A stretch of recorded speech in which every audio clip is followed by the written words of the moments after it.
madasha xisbiyada qaran ayaa maanta waxay soo saareen war-saxaafadeed oo ay ku cambaarayeen wax ay ugu yeereen isku day weerar oo ay ciidamo ka tirsan dowladda federaalka ah ee Soomaaliya isku dayeen ama ay damceen inay ku qaadaan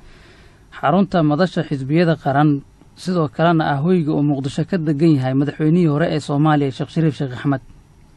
isku daygan weerar waxay madashu sheegeen in ay dhaceen 23 waa 22 ilaa 23 bisha Maarso ee sanadkan 2020 xilli habeen saqdhaxa ah.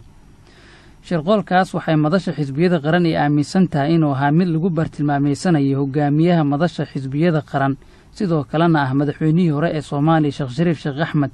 waxaase sidoo kale noo muuqatay inay ahayd isku day lagu abuurayo xasilooni darro iyo gobofadla dhaca ayaa lagu yiri war-saxaafadeed ka soo baxay madasha xisbiyada qaran. war-saxaafadeedka ayaa qaybta ugu dambaysa madashu waxay ku sheegeen ugu dambeyn waxaan saraakiisha iyo ciidamada qaranka ugu digaynaa in aan loo adeegsan horinta colaado iyo isku dhacyo ciidan lagana weecin howlahooda qaran ee loo igmaday ayaa lagu yiri war-saxaafadeedka ka soo baxay madasha. dowladda federaalka ah ee Soomaaliya ayaa isla qoraalka madasha ka soo baxay loogu baaqay inay ka feejignaato waxa isku dayga ah ee abuuri kara xasilooni darrada amni iyo midda siyaasadeed. wasaaradda amniga Soomaaliya ayaa ka jawaabtay eedeynta loo jeediyay waxayna ku tilmaamtay warkaas mid aan sax ahayn. war-saxaafadeed ka soo baxay wasaaradda amniga Soomaaliya ayaa waxaa lagu yiri wasaaradda amniga gudaha ee xukuumadda federaalka ah ee Soomaaliya waxay bulshada Soomaaliyeed la wadaagaysaa inuu yahay waxba kama jiraan eedaha lagu xusay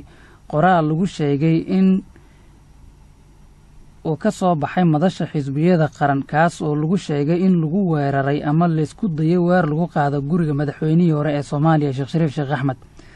wasaaraddu waxay cadeynaysaa in madaxweynayaashii hore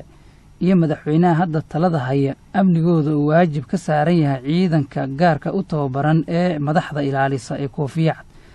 waxaana sidoo kale la sheegay in aysan suurtagal ahayn in ay dowladdu ama ciidamadu isku dayaan in wax loo dhimo karaamada ay leeyihiin madaxdaasi.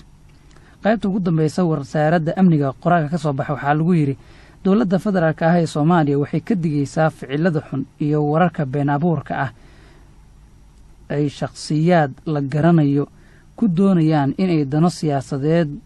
uga macaashaan warar aan sal iyo raad toona lahayn.